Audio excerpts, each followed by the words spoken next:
Fast Science. We're here to talk about osmosis in a cell. First off, what is osmosis? Osmosis is the movement of water into or out of the cell down the concentration gradient from a high water concentration to a low water concentration. A low water concentration likely means a greater amount of solute within a solution and vice versa.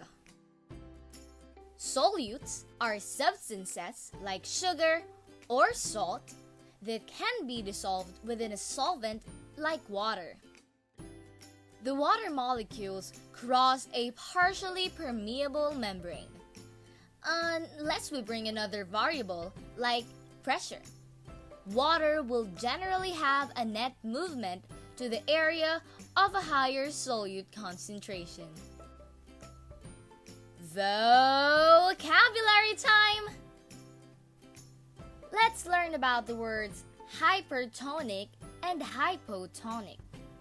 The prefix hyper means excessive, while hypo means under or beneath, and tonic meaning concentration of a solution. Let's get real. Water is vital for our body and many processes that occur inside. When someone gets an IV in a hospital, it may look like the fluid in the IV is just pure water. But it is not. Well, in that case, it would be a total disaster. IV tube typically runs through a vein having access to the bloodstream. As the blood consists of many different types of cells, red blood cells are a perfect example. Cells aren't empty vessels. They actually have solutes. If we have a hypothetical IV with pure water, there wouldn't be any solutes present. Water would go to the areas of higher solute concentration, which is on the inside of the cells. In this case, the cells would swell and possibly burst, thus resulting into a hypotonic solution. A person that needs fluids typically receive an isotonic solution in relation to their blood plasma. Isotonic meaning equal concentration, that actually means that there will be no shrinking nor swelling would occur.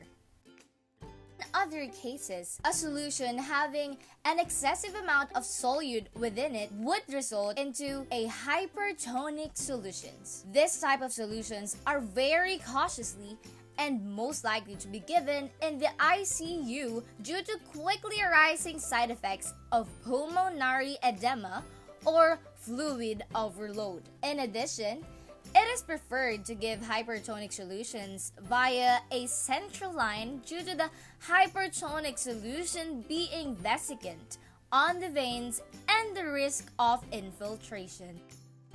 So now let's bring out a YouTube. YouTube, that's funny. There's a semi-permeable membrane in the middle of it. Let's assume that it is similar to a cell membrane and that water molecules can squeeze through it. The molecules are quite small, but salt can't. Salt molecules are too large. Right now, there's just water in this U-tube. The water levels on side A and side B are equal. But that doesn't mean that the water molecules aren't moving. Water molecules like to move, but the net movement across the two sides is zero. If we add salt to the water in side B, this would make it a hypertonic solution, while side A being the hypotonic solution. This is where osmosis comes in. The movement of the water molecules would then flow from side A to side B. To counter osmotic flow, some pressure must be applied to the solution in order to prevent pure solvent from going through the semi-permeable membrane separating the two liquids. This is known as the osmotic pressure. The osmotic pressure is the pressure required to counter, not sustain, osmosis. Let's have a recap. There are 3 types of solutions that can occur in our body based on solute concentration, namely hypotonic, isotonic, and lastly, a hypertonic solution. A hypotonic solution is one in which the concentration of solutes is greater inside the cell than outside of it, which causes the water to move into the cell, causing it to swell up or even burst. An isotonic solution is one in which the concentration of solutes is the same both inside and outside of the cell, and thus no swelling nor shrinking would occur. And lastly, a hypertonic solution is one in which the concentration of solute is greater outside the cell than inside of it. In this case, movement of water is out of the cell, causing it to shrink or shrivel up. And that's the end of this video. Make sure to give this a thumbs up, comment down below, and of course, subscribe. Thanks for watching.